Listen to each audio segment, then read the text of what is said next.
하나님의 걸작품입니다. 한번 우리가 인사하시죠. 당신은 하나님의 걸작품입니다. 여러분 믿으십니까? 예, 우리는 하나님의 뭐예요? 걸작품이에요. 걸작품. 예. 오늘부터 제가 그동안 너무나 평양되게 신약만 제가 많이 설교를 한 것 같아요. 그래서 잠깐 우리가 창세기도 좀 공부를 하고 할 수만 있다면 우리 교회에 이제 중고등부 학생들도 있고 또 새로 오신 분들도 계셔서 할 수만 있다면 좀 창세기부터 좀 순서대로 쭉 이렇게 다 훑는 것이 아니라 이렇게 곤별로 이렇게 뭐 한두 개씩 그렇게 설교를 해서 전체적으로 성경의 그런 흐름들을 좀 알 수 있는 그런 시간들을 좀 가졌으면 좋겠습니다. 여러분 우리나라는 집 구조가 거의 비슷비슷하죠.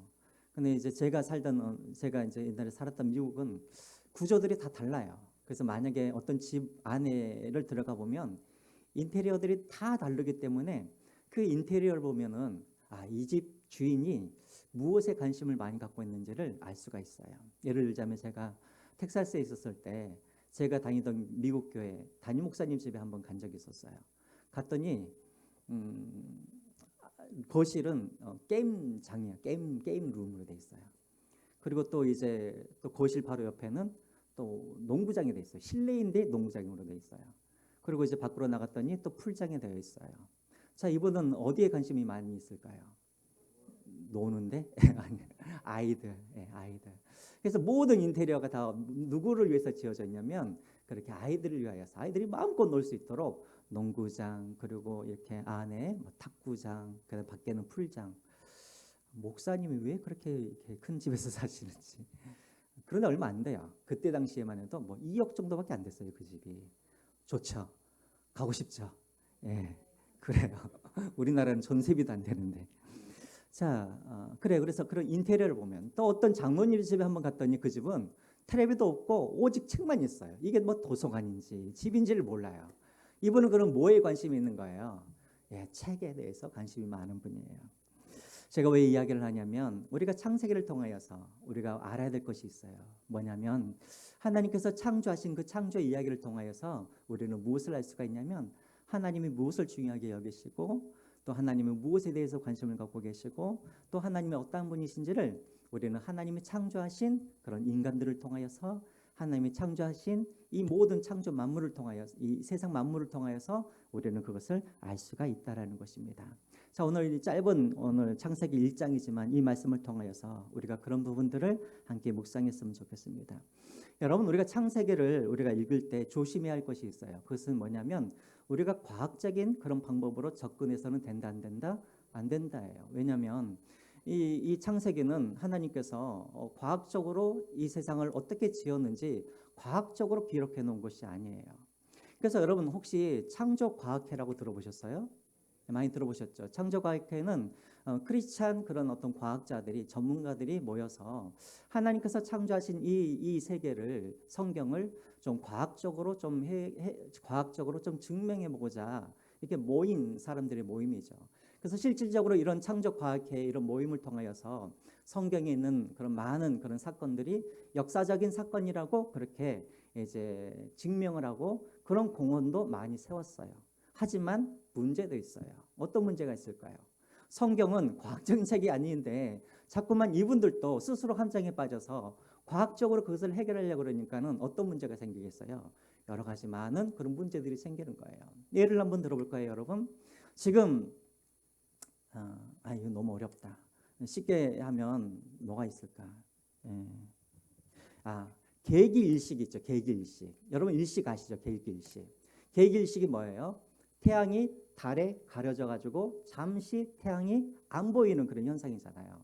근데 여러분 만약에 모세라든가 3,500년 전에 사람들이 그것을 보았다면 그들은 그것을 어떻게 해석을 했을까요? 하나님이 진노하셔가지고 하나님이 태양을 없애버리시고 어둠으로 우리를 심판하셨다. 이런 식으로 기록을 하겠죠. 그렇죠? 그러니까 옛날의 사람들은 다 모든 자연재해를 다 신과 연관해서 그렇게 이야기를 꾸며가기 때문에 그것을 갖다가 21세기에 그런 과학적인 그런 눈으로 그것을 접근하게 되어지면 바르게 그것이 해석이 되겠습니까? 안 되겠습니까? 절대 안 된다는 것이죠. 이해가 되시죠? 그래서 여러분 우리가 창세기라든가 이런 성경을 해석할 때는 가장 먼저 우리가 무엇을 알아야 되냐면 그때 당시 그 사람들은 어떤 세계관을 갖고 있는지를 알아야, 그래야 우리가 이 원래의 그 본래의 의도를 우리가 잘 알 수 있다라는 것입니다. 자, 여러분 예를 들자면 또 그런 것들이 있죠. 만약에 물리학자들이 봤을 때는 우주가 어떻게 시작이 되었냐면 뭘로 시작이 되었다고 그래요. 우주가 폭발이 되어가지고, 이게 뭐예요? 빅뱅 이론이죠. 빅뱅 이론. 그럼 여러분, 제가 여러분들에게 질문을 할게요. 만약에 이 빅뱅 이론이 사실이라고 한다면, 다시 말하면 우주가 폭발을 해가지고 이 우주가 시작되었다, 이것이 사실이라고 한다면, 하나님께서 이 세상을 창조하셨다라는 이 창세기 1장 1절 말씀이 부정되는 것일까요? 그래요? 제가 지금 무슨 질문하는지 아시겠습니까? 만약에 빅뱅 이론이 사실이라고 한다면 하나님께서 이 세상을 창조하였다라는 이 사실이 부인되어지는 걸까요? 관계가 없는 거예요. 자, 예를 들자면 지금 오늘 창세기 1장에 보면은 하나님이 말씀으로 이 세상을 창조하셨다고 되어 있어요. 말씀으로 우주를 창조하셨어요. 자, 이 말은 무슨 말이냐면, 말씀이 뭐가 되냐면 원인이 된다라는 거예요. 다시 말하면 하나님이 말씀을 하셔서 우주가 창조되었다라는 것이지, 우주가 어떤 방법으로 창조되었다라는 것, 그것을 말하고 있는 것은 아닌 거예요. 하나님께서 말씀을 하셨어요. 말씀을 하셨더니 어떻게 우주가 뿅 나타날 수 있고, 오늘날 물리학자들이 말하는 것처럼 하나님께서 말씀하셨더니 우주가 폭발하여서 우주가 창조되었다라고 우리가 할 수도 있는 거예요. 말씀을 하셨다라는 것은 이 말씀이 시작이 돼요. 이것이 제1원인이 돼요. 그것이 되어진 것이지. 예를 들자면 하나님께서 태양아 있으라 하라고 했더니 태양이 뿅 하고 태양이 만들어질 수도 있고, 하나님께서 말씀을 하셨더니 오늘날 과학자들처럼 물질들이 모아져 가지고 그 안에 에너지와 열이 생기고, 그래서 빛을 발하고 그렇게도 만들어질 수 있다라는 거예요. 하나님께서 말씀을 하셨다라는 것은 이것의 원인이 된다라는 것이지, 어떤 방법으로 그것이 만들어졌다, 이런 의미를 갖고 있는 것은 아니라는 것이죠. 잠이 오기 시작하네. 자, 끝. 그래서 그렇다라는 거예요. 그래서 중요한 것은 우리가 창세기 1장을 과학적인 어떤 것을 증명하기 위해서 쏘는 것이 아닌데, 우리가 과학적인 어떤 방법으로 알려고 그러면 영적인 그런 하나님을 우리가 알 수 있다, 모른다, 우리가 알 수 없다라는 것이죠. 자, 그러면 우리가 그러면 창세기를 어떤 눈으로 우리가 봐야 되는가? 여러분, 먼저 여러분들에게 한번 질문을 할게요. 여러분, 창세기는 누가 기록을 했습니까? 누가 기록을 했어요?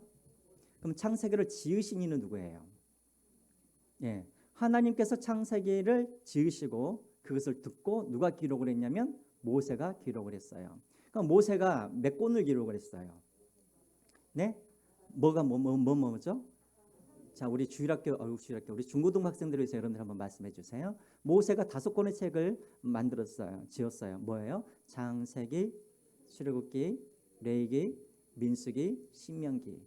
자, 그러면 모세가 이것을 기록을 했어요. 그러면 여러분, 이것을 우리가 그래서 모세 오경이라고도 말을 하고, 또 토라라고 말하기도 하고, 또 신약에서는 율법서라고 그렇게 말을 해요.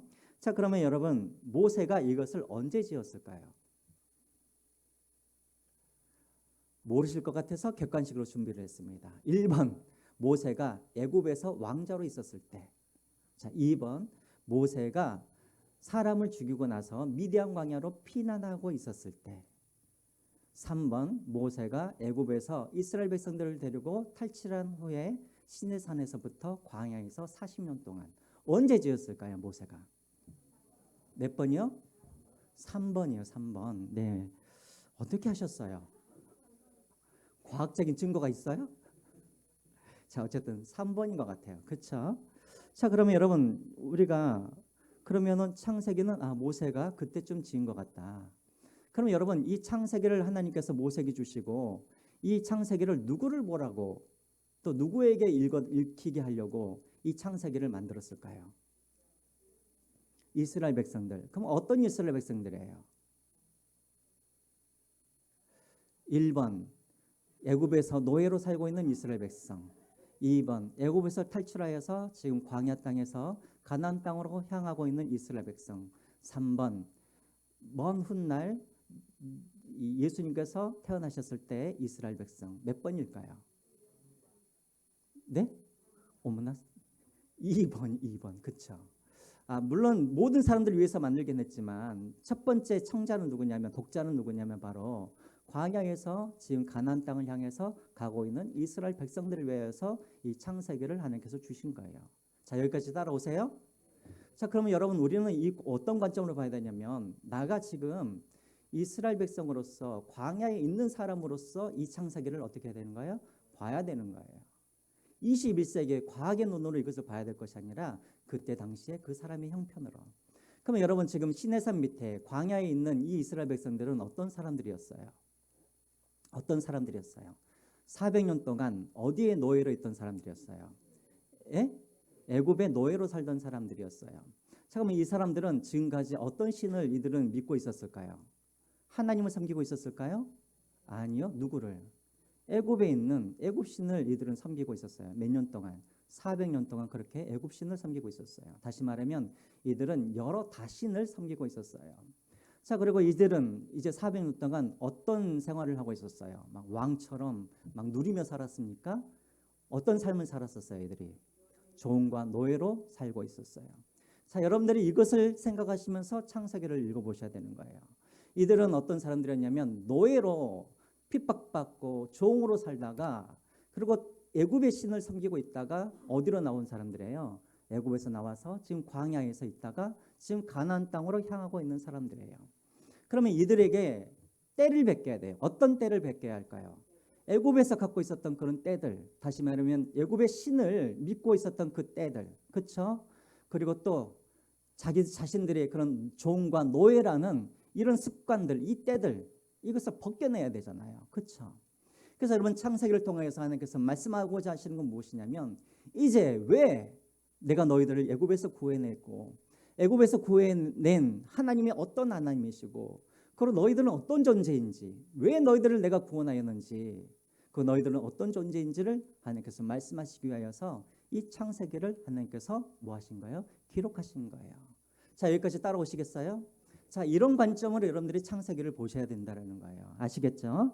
자, 그러면 우리가 오늘은 이 창세기 1장을 통해서 그럼 우리가 발견할 것이 두 가지. 뭐냐면 첫 번째로는 하나님이 어떤 분이신가 이걸 발견해야 돼요. 그 두 번째로는 이 창세기를 통하여서 그럼 또 하나님의 창조하신 이스라엘 백성, 인간들, 이 인간들은 어떤 존재인가 이것들을 우리가 보아야 돼요. 그런데 무엇과 우리가 비교해서 보아야 되냐면 이스라엘 백성들이 지금까지 섬겨왔던 그 애굽신과 또 이스라엘 백성들이 지금까지 자기 자신을 보았던 종의 시각, 노예 시각이 아닌 그런 시각과 다른 관점으로 우리가 이것을 비교하면서 보아야 한다라는 거예요. 자, 여기까지도 따라오시겠어요? 자, 그러면 이제 또 이제 무슨 이게 설교가 강의 같기도 하고. 자, 이제 갑니다. 자, 그러면 여러분 이제 1장을 통해서 우리가 먼저 볼 것은 무엇이냐면 하나님이 어떤 분이신가요? 하나님이 어떤 분이신가? 여러분 우리가 1장 1절과 2절을 한번 우리 같이 한번 읽어보겠습니다. 1장 1절과 2절 말씀 시작. 태초에 하나님이 천지를 창조하시느니라. 땅에 혼돈하고 공허하며 흑암이 깊음 위에 있고 하나님의 영이 수면 위에 운영하는지라.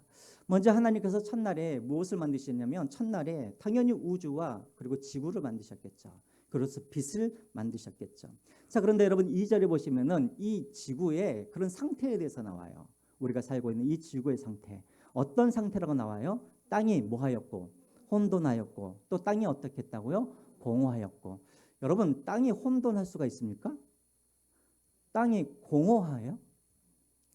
땅이 왜 공허를 하죠? 자, 이 말이 무슨 말일까요, 여러분? 자, 여러분 2절을 보여주셔요. 그냥 한번 보여주세요. 그래서 여러분 혼돈에다가 여러분 동그라미 한번 쳐보세요. 혼돈. 이것은 여러분 히브리어로 어떤 뜻이냐면 토후라는 단어를 갖고 있는데 이 말은 뭐냐면 틀이 없다, 형태가 없다 이런 의미예요. 틀이 없다, 형태가 없다. 다시 말하면 쉬운 말로 아직 왁구가 짜지지 않았다 이런 의미를 가지고 있는 거예요. 이게 바로 혼돈이에요.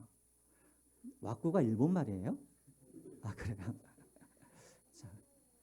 자, 왁구가 아직 짜지지 않았다는 말이에요.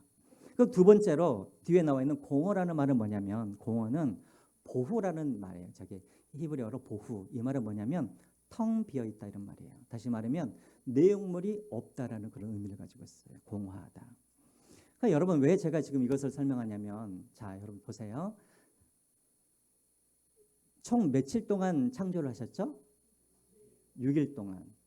자, 2절을 그냥 보여주고 계세요. 보여주세요. 6일 동안 창조를 하셨는데 첫째 날, 둘째 날, 셋째 날은 이 혼돈의 문제를 해결하는 거예요.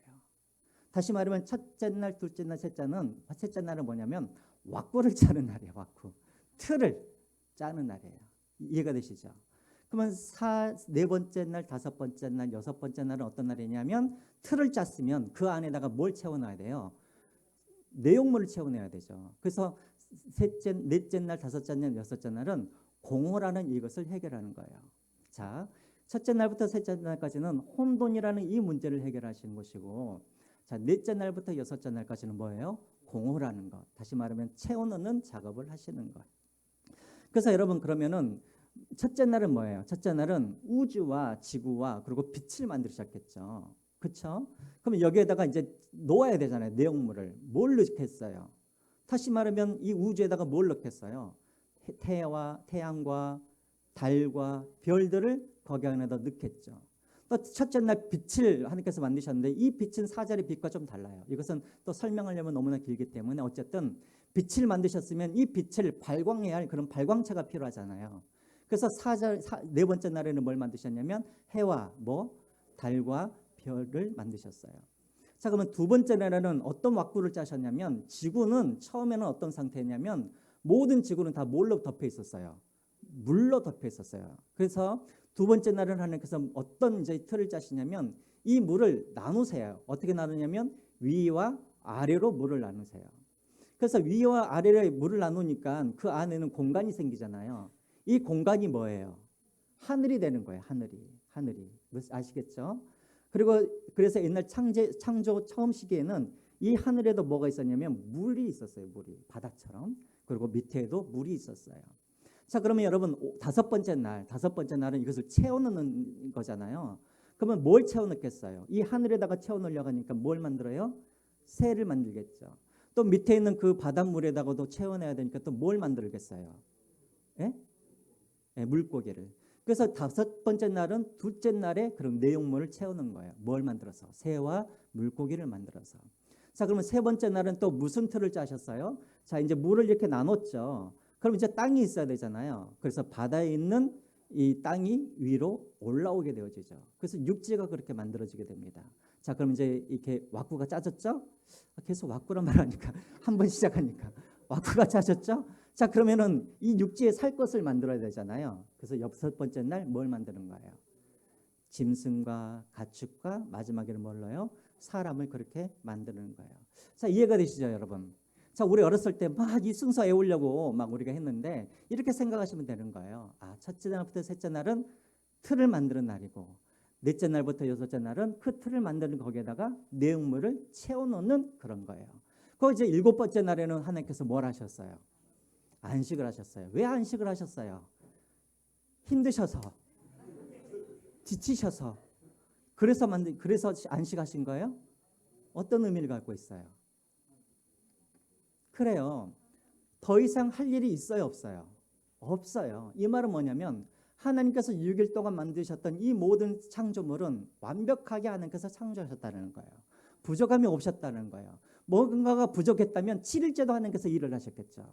6일째 하나님께서 인간들이 살 수 있는 가장 행복한 조건들을 다 만드셨기 때문에 더 이상 일이 없다라는 것. 이것이 바로 안식일의 또 의미예요. 물론 쉰다라는 그런 의미도 있지만 완벽한 창조가 이루어졌다. 이런 의미를 가지고 있어요. 자, 그런데 여러분 그래서 하나님께서 완벽하게 만드셨기 때문에 각각 만드실 때마다 그 뒤에 어떤 구절들이 계속해서 반복해서 나와요? 보시기에 좋았더라. 근데 이게 다 나와요? 아니면은 빠진 날도 있어요? 언제가 빠졌을까요? 넷째 날에는 보시기에 좋았다라는 말이 없어요. 아, 심히 좋았더라. 아니요. 아예 그 말이 없어요.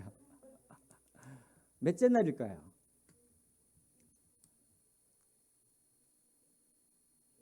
별로 안 중요한데 그냥 넘어가려고 했는데 이것도 시간 보내네. 예. 둘째 날이에요.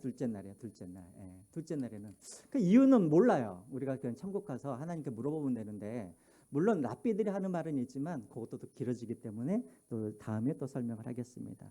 그리고 또 심히 좋았다라는 것이 두 번 나오는 날들도 있어요. 언제예요? 언제? 네, 사람과 연관이 되어 있어요. 여섯째 날 시임이 좋았다라고 2번 나와요. 그러면 여러분 여섯째 날만 나오겠어요? 아니면 왁구를 짜는 날도 나오겠어요? 그날도 나오겠죠. 그럼 몇째 날이에요? 셋째 날이죠. 셋째 날. 인간들이 들어가야 할 환경이니까. 그래서 여러분 세 번째 날과 여섯째 날은 다 2번 나와요. 시임이 좋았더라. 자, 이 말은 어떤 의미를 가지고 있냐면 하나님께서 완벽하게 하나님께서 이제 이 땅을 창조하셨는데 그 중에서도 하나님께서 가장 중요하게 생각하는 존재가 누구예요? 바로 사람이라는 거, 사람. 그래서 여러분 우리가 드라마나 어디를 봐도 항상 이 주인공이 항상 늦게 나오잖아요. 마찬가지예요. 인간을 하나님께서 가장 마지막으로 만드신 이유가 무엇이냐면 하나님께서 그만큼 소중하게 여기시기 때문에 무엇을? 인간을. 왜요? 인간이 살 수 있도록 모든 환경을 다 만들어 놓으신 다음에 그 다음에 뭘 만드신 거예요? 사람을 하나님께서 만들어 놓으셨다는 의미를 가지고 있어요. 자, 그래서 여러분 먼저는 우리가 1장을 통해서 우리가 알아야 할 것이 무엇이냐면 바로 하나님은 어떤 분이신가? 하나님은 이 땅을 창조하신 하나님이시라는 것입니다. 자, 이 말은 무슨 말이냐면 이 땅에 신은 누구밖에 없다라는 거예요. 하나님밖에 없다라는 거예요. 그러면 여러분 이렇게 말할 수가 있나요? 하나님은 모든 신 중에 신이다. 이렇게 말하면 돼요, 안 돼요? 안 돼요. 물론 성경에도 그런 표현이 있긴 하지만 하나님은 모든 신 중에 신은 아니에요. 왜요? 이 세상의 신은 오직 누구뿐이에요? 하나님 한 분뿐이에요. 무엇을 통해서 알 수가 있어요? 우리가 오늘 창세기 1장을 통하여서 하나님께서 신을 창조하거나 하나님께서 다른 어떤 것을 창조하신 것이 아니라는 거예요. 이해가 되시죠? 그러면 여러분 창세기 1장을 통해서 하나님께서 보여주고 싶은 것은 무엇이냐면 이스라엘 백성들에게 애굽에서 빠져나와서 지금 가나안 땅을 향하여 가고 있는 이스라엘 백성들에게 먼저 하나님께서 말씀하고자 하는 것은 무엇이냐면 오직 신은 누구뿐이라는 거예요. 하나님 한 분뿐이라는 거예요. 그러면 너희들은 누구만을 섬겨야 된다는 거예요. 하나님 한 분만 섬겨야 되는 거예요. 자, 그래서 여러분 우리가 한번 찾아보죠. 17절과 18절 우리 1장 17절과 18절 우리 같이 한번 읽어보겠습니다. 같이 한번 시작. 하나님이 그것들을 하늘의 궁창에 두어 땅을 비추게 하시며 낮과 밤을 주관하게 하시고 빛과 어둠을 나누게 하시니 하나님이 보시기에 좋았더라. 자, 지금 이것은 무엇에 대한 설명이에요? 하나님이 넷째 날에 해와 달과 별을 만드시면서 이 말씀을 하시는 거예요. 다시 말하면 여러분 해와 달과 빛은 이것은 뭐예요? 하나님의 뭐가 되는 거예요? 창조물이에요. 피조물이에요. 자, 이해가 되시죠? 자, 이것을 만드신 이유가 무엇이냐면 이 태양과 별과 달을 사람들로 하여금 섬기도록 만드신 거예요? 아니면 왜 만드신 거예요? 17절과 18절에 임무가 나와 있죠. 왜 태양과 달과 빛을 만드셨어요? 빛이라고. 무엇을 빛이라고? 땅을 빛이라고. 그리고 왜 만드셨어요? 하루, 이틀, 3일 이것을 구분하도록 날을 구분하기 위해서 만드신 거예요. 다시 말하면 태양과 달과 빛은 누구를 위해서 만드셨냐면 누구를 위해서 만드셨어요? 사람을 위해서 만드셨어요. 자, 사람을 위해서 만드셨는데 사람이 그러면 태양과 별과 달을 섬기면 돼야 안 돼요? 자, 이것을 통해서 하나님께서 말씀하시는 건 뭐냐면 이 태양과 달과 별뿐만 아니라 모든 피조물은 인간 너희들이 섬겨야 할 대상이 아니라 경배할 대상들이 아니라 하나님이 너희들을 위하여서 만드신 것이 바로 하나님의 피조물이라는 거예요. 왜 이 이야기를 하셨을까요? 왜? 이스라엘 백성들이 지금까지 어떤 신을 섬겼어요? 애굽의 신들이 다 무엇과 관련되어 있냐면 바로 이것과 관련 있는 거예요. 태양신과 태양 라신이라고. 라신. 이스라엘 애굽 신에서 가장 으뜸신이 바로 라인데 이게 태양신이에요. 태양, 달, 별을 누가 섬겼냐면 애굽 사람들이 섬겼고 이스라엘 백성들이 섬겼고 또 그들이 도착해야 할 가나안 사람들이 여전히 뭘 섬기고 있는 거예요? 하나님께서 만드신 이 피조물, 인간들을 위해서 만드신 그 피조물들을 누가 섬기고 있는 거예요? 인간이 섬기고 있는 거예요. 그래서 하나님께서 이스라엘 백성들을 광야 따로 인도하시고 가나안 땅에 도착하기 전에 먼저 하나님이 이 말씀을 하시는 이유가 무엇이냐면 너희들이 진정으로 예배할 대상은 누구인가? 태양이 아니라 달이 아니라 피조물이 아니라 누구예요? 하나님 한 분만이라는 거예요. 그래서 여러분 신명기 4장 19절에 이런 말씀을 하고 있죠. 신명기 4장 19절 말씀.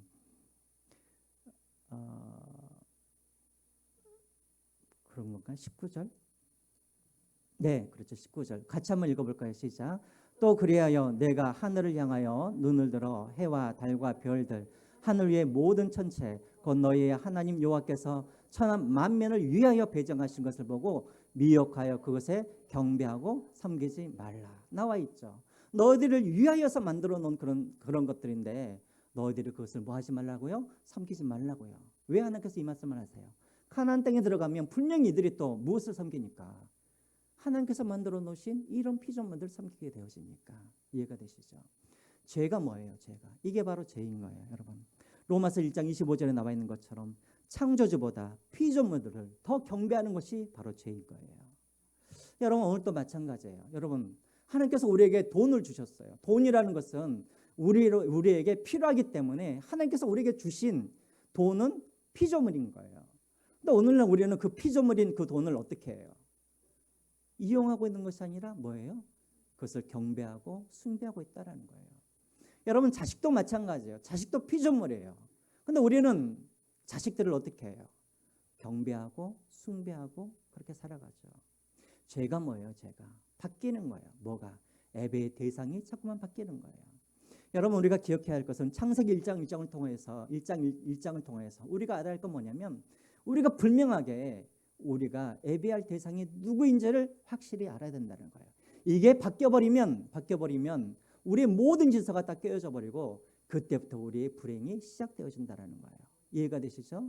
그럼 여러분 우리 안에 정말 우리가 불행을 끊어버리려고 하냐면 가장 먼저 세울 게 뭐여야 되냐면 우리의 예배의 대상이 정확하게 바로 서야 되는 거예요. 하나님이. 그렇죠? 그래서 여러분 우리가 하나님께서 나를 위하여서 주신 것들을 여러분들이 그것들을 섬기고 또 그것들을 여러분들이 경배하고 그렇게 살지 마시기 바랍니다. 자, 또 여기에는 여러 가지 또 의미가 있어요. 여러분 당시에 애국뿐만 아니라 고대 군동에는 어떤 신관을 가지고 있냐면 다 지역신이에요. 지역신. 다시 말하면 애굽에는 어떤 신이 있냐면 애굽 안에서만 힘을 발휘하는 신이 있어요. 그러면 가나안 땅으로 가면은 가나안 땅 안에서도 가나안 땅 안에서만 힘을 발휘하는 그런 신이 있어요. 이해가 되시죠? 예를 들자면 이 자양동에는 자양동에 다스리는 신이 있고 그리고 여기 우리가 어디 살고 있죠? 성수동에는 성수동만 다스리는 신이 있어요. 자, 그런데 만약에 성수동에 사는 사람들이 자양동으로 이사를 가면 그 사람은 누구를 섬겨야 되냐면 자양동 신을 섬겨야 돼요. 왜? 이 성수동 신은 성수동을 떠나면 힘을 발휘해요, 못 발휘해요? 발휘할 수가 없는 거예요. 그러면은 그 사람은 자양동으로 가면 자양동 신을 섬겨야 되는 거예요. 이게 바로 그때 당시의 모든 사람들의 그런 신관이었어요. 요나도 마찬가지예요. 요나. 여러분 요나를 1장을 보시면 요나가 다시스로 가라 그랬는데 어디로 가요? 아니 다시스로 가라 아니 니느웨로 가라 그랬는데 제가 지금 어제 설교 준비하다 너무 늦게 자가지고 요나 보고 니느웨로 가라 그랬는데 어디로 넘어갔어요? 다시스는 스페인이에요. 스페인. 세상 끝이에요. 왜 거기로 갔어요? 1장에 보면 나와 있어요. 하나님의 뭘 피하게 하여서?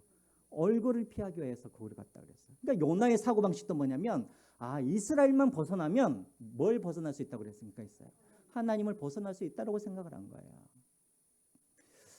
자, 그래서 여러분 이 창세기 1장을 통해서 하나님께서 말씀하신 것이 바로 이거예요. 하나님은 지역신이 아니라는 거예요.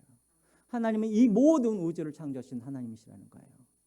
너희들이 애굽 땅에 있어도 하나님은 하나님이시고 너희들이 광야에 있어도 하나님은 하나님이시고 너희들이 가나안에 들어가도 하나님은 여전히 하나님이라는 거예요. 여러분들에게 질문을 할게요. 여러분들의 하나님은 교회 안에만 계시는 하나님이십니까? 여러분들의 하나님은 직장 안에서도 하나님이십니까? 여러분들의 하나님은 가정에서도 하나님이십니까? 여러분들의 하나님은 여러분들이 그냥 이 술집 여러분 술집에 안 다니시죠? 여러분들의 하나님은 사회생활을 할 때 사람들과 관계를 할 때 그때에도 여전히 하나님은 하나님이십니까? 그런데 오늘날 많은 성도들은 옛날 지역신을 섬기는 것처럼 그렇게 섬기고 있다는 거예요. 하나님은 교회만 계시고 밖에 나가면 하나님이 아무 힘도 발휘하지 못하는 그런 하나님으로. 그래서 교회에서는 하나님을 섬기는데 밖에 나가서는 내 힘으로 살려고 하는 사람들이 너무나 많이 있어요. 하나님은 지역신이 아니에요. 하나님은 어디에나 계시는 하나님이세요. 이것을 창세기 1장을 통해서 하나님께서 보여주시기를 원하신다는 것입니다. 자, 두 번째로 우리가 알아야 할 것이 무엇인가? 인간이 누구인가에 대해서 하나님께서는 이 창세기 1장을 통해서 말씀하고 있는 거예요. 자, 먼저 여러분 이것을 먼저 알기 위하여서 당시의 애굽 사람들은 어떤 인간관을 가지고 있는지 잠깐 우리가 좀 알아볼 필요가 있어요. 저를 한번 보세요, 여러분. 오늘 제가 교회에 왔더니 사람들이 다 머리를 잘 잘랐다고, 이발을 잘했다고. 저를 보세요. 제가 좀 돈을 드렸어요. 하도 여러분들이 저를 안 쳐다보시고 딱만 쳐다보니까. 자, 애굽의 신은 신이 하나예요? 애굽에는 많은 신들이 있어요. 그럼 그 신들도 다 뭐가 있냐면 계급이 있어요. 계급이. 애굽의 신들은. 근데 이것은 여러분 애굽 신뿐만 아니라 그 주변에 있는 많은 그런 민족들의 신이 다 똑같아요. 똑같아요. 자, 신들의 계급이 있어요. 상위 신과 하위 신이 있어요. 근데 이제 어떤 문제가 생기냐면 하위 신들은 항상 상위 신들을 뭐 하냐면 섬기는 일을 하는 거예요. 상위 신들의 허드렛 일들을 다 누가 하냐면 하위 신들이 하는 거예요. 자, 근데 어느 날 하위 신들이 생각을 해보니까 이거 열받네. 아니 나도 신인데 왜 내가 상위 신들을 내가 왜 섬겨야 돼? 그래서 하위 신들이 이 허드렛 일들을 해야 할 어떤 존재를 만들어야겠다 해서 만든 게 누구예요? 누구를 만들었을까요?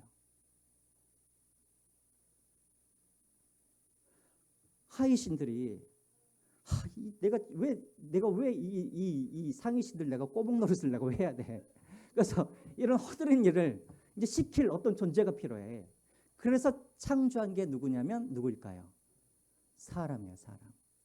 그래서 여러분 고대 근동에 있는 모든 사람들의 인간관은 뭐냐면 사람들은 뭘 위해서 태어나게 되었냐면 누구를 섬기기 위해서 신. 근데 신을 무슨 예배하고 이게 아니라 신들의 종이 되고 노예가 되어서 신들의 허드렛 일을 하기 위해서 만들어진 게 뭐냐면 바로 이런 인간관을 가지고 있는 거예요. 이해가 되시죠?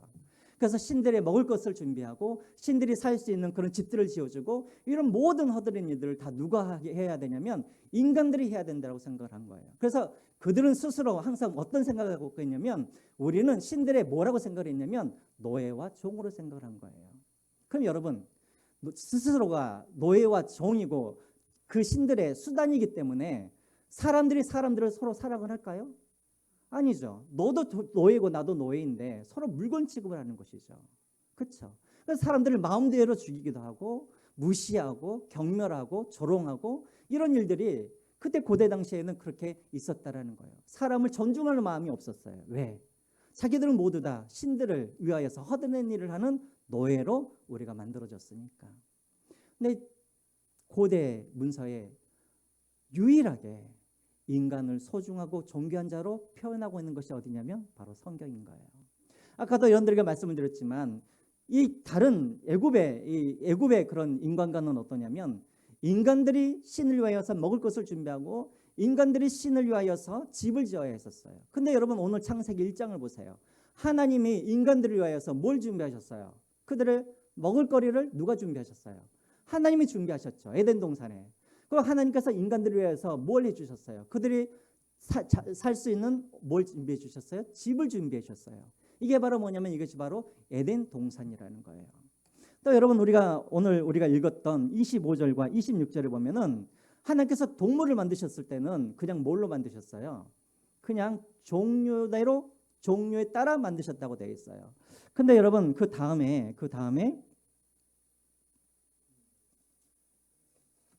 제가 지금 어디를 하고 있지? 자, 26절에 보시면 동물들은 흙으로 만드시고 종류에 따라 만드셨다고 그랬는데 26절에 보면은 하나님께서 인간을 또 흙으로 만들긴 하셨어요. 자, 그런데 종류대로 만드신 것이 아니라 거기 대신에 무슨 단어가 들어가 있어요? 뭐에 따라? 하나님의 형상과 뭐에 따라? 모양대로 만드셨다고 되어 있어요. 여기서 하나님의 형상과 모양대로 만드셨다는 말은 무슨 말이냐면 우리의 겉모습이 하나님을 닮았다는 의미가 기예요, 아니에요? 아니에요. 이 말은 무슨 말이냐면 하나님께서 우리를 뭘로 만드셨다는 거예요? 영적인 존재로 만드셨다는 거예요. 그래서 우리가 어디서 확인할 수가 있냐면 여기가 아니라 창세기 2장 7절에 보면 하나님께서 인간을 흙으로 만드실 때 거기에다가 무엇을 불어넣으셨다고 그랬어요? 생기가 뭐냐면 바로 하나님의 영이에요. 그랬더니 인간이 뭘로 되었어요? 영으로 돼 있어요. 생명이 뭐냐면 영어로 living soul이에요. 다시 말하면 하나님의 살아있는 영혼으로 만드셨다라는 거예요. 그러니까 왜 하나님께서 짐승들은 그냥 흙으로 만드셨는데 하나님이 왜 인간들에게는 하나님의 영을 집어넣으셔서 살아있는 영혼으로 그렇게 만드셨는가? 왜 그러셨어요? 왜 하나님의 형상으로 그렇게 만드셨어요? 왜 그랬어요? 왜 하나님과 이 말은 무슨 말이냐면 하나님께서 영을 집어넣으셨다는 것은 하나님의 능력도 그 안에 집어넣어 주시고 하나님의 그런 성품도 또 하나님의 그런 여러 가지 하나님의 것들을 그 안에 집어넣으셨다라는 거예요. 그럼 여러분 이것은 왜 그러셨을까요? 그렇죠. 예. 여러 가지 의미가 있죠. 하나님께 영광 돌리기 위해서, 하나님께 찬양하기 위해서. 자, 이 말은 무슨 말이냐면 쉽게 말하면 하나님과 뭐 할 수 있는 존재냐면 교제할 수 있는 존재로 우리를 만드셨다라는 거예요. 이해가 되시죠? 그러니까 여러분 우리가 이사에서도 보면은 우리가 하나님 내가 내 백성을 창조하는 것은 뭐 나를 예배하기 위함이라고 그렇게 말씀하셨던 것처럼 찬송하기 위해서 만드셨다는 것은 우리로 하여금 하나님을 맨날 기도하고 찬송하고 이게 아니라 하나님과 교제할 수 있는 존재로 만들었다라는 거예요. 여러분 이것은 놀라운 거죠. 그때 당시 그 주변에는 다 인간들을 뭘로 만들었냐면 노예로 그렇게 인간들을 만들었는데 나를 위해서 신을 위해서 먹을 것을 준비하는 그런 노예로 만들었는데 하나님은 인간을 뭘로 만드셨냐면 하나님이 인간을 뭘로 만드셨어요? 교제의 대상으로 하나님께서 그렇게 만드셨다는 거예요. 그러니까 여러분 우리는 그만큼 하나님 앞에서 우리는 어떤 존재라는 거예요? 소중하고 귀한 존재라는 것입니다. 자, 여러분 저를 한번 보세요. 제가 이제 해외 여행을 다녀왔습니다. 그래서 여러분들에게 해외에서 산 제가 티셔츠를 여러분들에게 나눠줬어요. 여러분들 얼마나 기쁘시겠죠? 아, 목사님 해외 여행 갔다 와가지고 티셔츠를 사줬으니. 그러니까 티셔츠를 뒤를 딱 까봤더니 뒤에 메이드 인 차이나로 돼 있어요. 자, 그러면 여러분들이 어떡하겠어요? 마음이 아, 무슨 싸구려를 싸구린 거야. 근데 여러분들 뒤에 딱 까봤더니 메이드 인 이탈리라고 돼 있어요. 이탈리. 자, 그럼 어떤 생각이 들겠어요? 우리 목사님이 돈 좀 쓰셨네 이러겠죠. 여러분 우리 인간이 진화론자들이 말했던 것처럼 우연하게 그렇게 만들어진 존재라고 한다면, 그래서 다른 짐승들과 정말 똑같은 그런 존재라고 한다면 우리 인생이 어떻게 존귀한 자요? 우리 인생이 어떻게 소중한 사람들일 수 있겠습니까? 그렇죠? 그런데 우리 인간들은 다 어떤 사람들이에요? 메이드 인 뭐예요? 하나님으로 인해서 만들어진 사람이라는 거예요. 우리 각 사람들은 하나님의 형상으로 만들어져서 하나님과 교제할 수 있는 그런 사람으로 하나님께서 우리를 만드셨다는 거예요. 믿으십니까? 그래서 여러분 우리는 걸작품인 거예요. 우리는 명품인 거예요. 비록 내가 돈은 없을지라도, 비록 내가 건강하지는 못했을지라도, 비록 내가 어떤 형편 때문에 내가 많이 배우지는 못했을지라도 나의 상관과 상관없이 하나님 앞에서 나는 누구예요? 하나님의 걸작품이고 명품인 거예요. 그래서 여러분 우리는 하나님의 걸작품이기 때문에 다른 사람들과 비교할 필요가 없는 거예요. 근데 여러분 우리는 다른 사람들에게 자꾸만 평가를 받으려고 그래요. 인정을 받으려고 그래요. 자꾸만 다른 사람들에게 칭찬을 받고 싶어 해요. 자꾸만 다른 사람들에게 나는 어떤 사랑받을 만한 사람이라고 뭔가가 좀 좋은 어떤 인정을 받고 싶어요. 그럴 필요가 없어요. 그래야만 우리가 명품이 되는 게 아니에요. 우리는 다른 사람들의 평가가 필요 없어요. 우리는 오직 하나님 앞에서 하나님이 만드신 존재이기 때문에 그 자체로만으로 우리는 소중하고 우리는 귀중한 사람이라는 거예요. 그래서 여러분 비교하지 마세요. 우리는 그런 사람이기 때문에 너무나 시간이 많이 갔네요. 그런 사람이기 때문에 하나님께서 명품으로 만든 그런 걸작품이기 때문에 하나님이 우리를 창조하신 다음에 그래 나머지는 네 인생 네 마음대로 살아라 이렇게 놔두실까요? 아니에요. 이것이 바로 우리가 알고 있는 이신론이에요.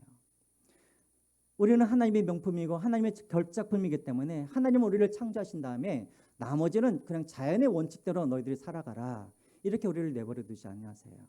이게 바로 이신론인데 이런 게 아니에요. 하나님은 구체적으로 인생 가운데 간섭하시고 섭리 가운데 우리를 인도하세요. 왜요? 하나님이 우리를 만드신 하나님의 걸작품이기 때문에. 그래서 요한복음 3장 16절에 보면은 하나님의 세상을 이처럼 사랑하사, 왜 사랑하셨을까요? 우리 안에 뭐가 있기 때문에, 하나님의 형상대로 하나님의 모양에 따라 우리를 만드셨기 때문에 이처럼 사랑하사 당신의 독생자 예수 그리스도를 우리에게 내어주시기까지 우리는 그렇게 하나님께서 사랑하시는 사람이라는 거예요. 그래서 하나님은 절대 우리를 숙명론에 우리는 내맡기지 않으세요. 숙명론이 뭐예요? 숙명론이 금수저로 태어나면은 잘 살고 흙수저로 태어나면은 그냥 흙수저로 계속 살고, 우리는 그런 운명을 타고 태어나는 사람이 아니에요. 하나님은 우리를 창조하셨고 하나님 우리를 사랑하셨기 때문에 하나님 우리를 하나님의 목적대로 하나님 지금도 간섭하시고 우리를 하나님께서 아름답게 우리 인생을 이어가신다라는 거예요. 우연도 우리 인생 가운데 들어올 자리가 없어요. 왜요? 하나님은 우연히 우리가 만들어진 존재가 아니라 하나님께서 목적을 가지고 우리를 만드셨기 때문에 하나님은 지금도 여러분들의 목적에 따라 여러분들을 선하게 여러분들의 삶들을 인도하고 가고 계시다는 것입니다. 그러므로 나는 하나님의 걸작품이고, 그러면 내 옆사람은 하나님의 걸작품이 아닙니까? 걸작품이죠. 다시 한번 우리 한번 인사할까요? 옆사람들하고. 당신은 하나님의 걸작품입니다. 그러면 여러분 무시하면 돼요, 안 돼요? 여러분 무시하면 돼요, 안 돼요? 무시하면 안 돼요. 미워하면 돼요, 안 돼요? 다 하나님의 걸작품이니까요. 그렇죠?